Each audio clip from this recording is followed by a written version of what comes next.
अपने जीवन काल में महाभारत की द्रौपदी ने 5 भयानक श्राप दिए थे और उन श्रापों का करुण परिणाम आज भी अभिशप्त लोग भुगत रहे हैं।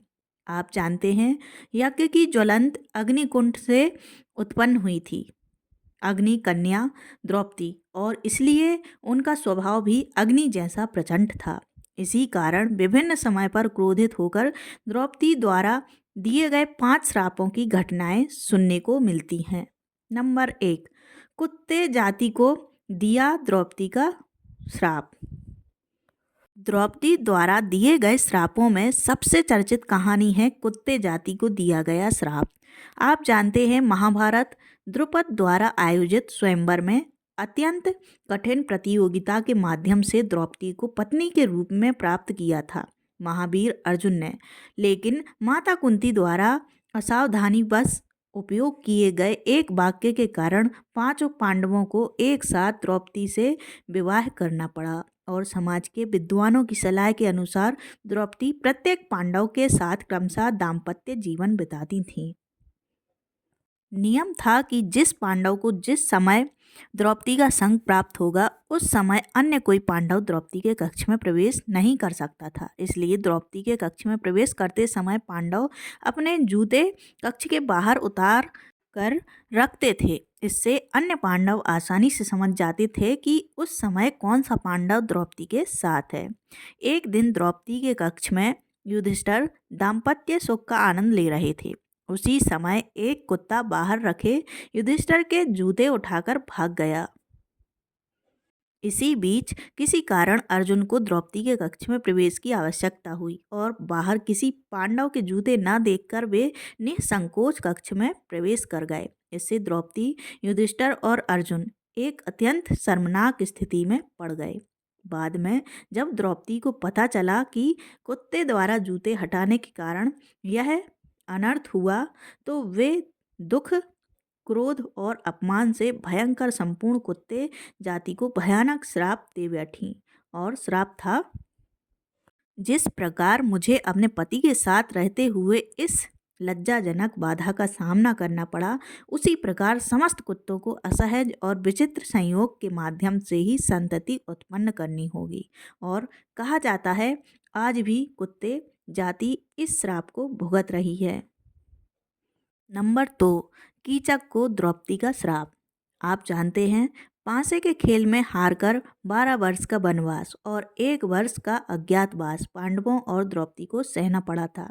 वनवास के बाद अज्ञातवास में पांडव व द्रौपदी विराट राजा के राज्य में छद्मवेश में रहते थे। पांडव क्रमशः मंत्री, रसोइया, नृत्य गीत शिक्षक, गोरक्षक तथा अश्वशाला रक्षक बने थे, और द्रौपदी सैरंध्री नाम से रानी सुदेशना की केश और रूप सज्जा करती थी। द्रौपदी अत्यंत रूपवती थी। उन्हें देखकर विराट राजा के सेनापति कीचक दुष्ट भाव से कामुक हो उठा। उसने अनेक बार कुप्रस्ताव देकर द्रौपदी को लुभाने का प्रयास किया, लेकिन द्रौपदी स्वयं को विवाहित और गंधर्व पति युक्त बताते हुए उसके प्रस्तावों को ठुकरा देती रही।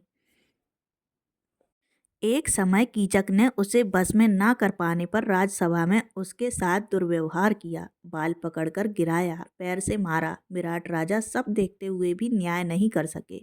पांडव छद्मवेश के कारण प्रत्यक्ष विरोध ना कर सके। उस अपमान से द्रौपदी फूट पड़ी और कीचक को श्राप दिया, मेरा गंधर्व पति शीघ्र ही तुम्हारे इस पाप का दंड देगा। और बाद में भीम द्वारा छद्मवेश में कीचक का वध हुआ। द्रौपदी के श्राप का तत्काल फल। नंबर 3, कौरव वंश को दिया द्रौपदी का श्राप।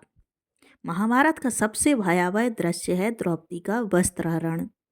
राजसभा में अनेक विद्वानों के सामने एक तुच्छ पासे के खेल के कारण दुष्ट दुर्योधन के आदेश पर दुशासन द्वारा द्रौपदी का वस्त्रहरण किया गया, वह भी एक वस्त्रा और रजस्वला अवस्था में।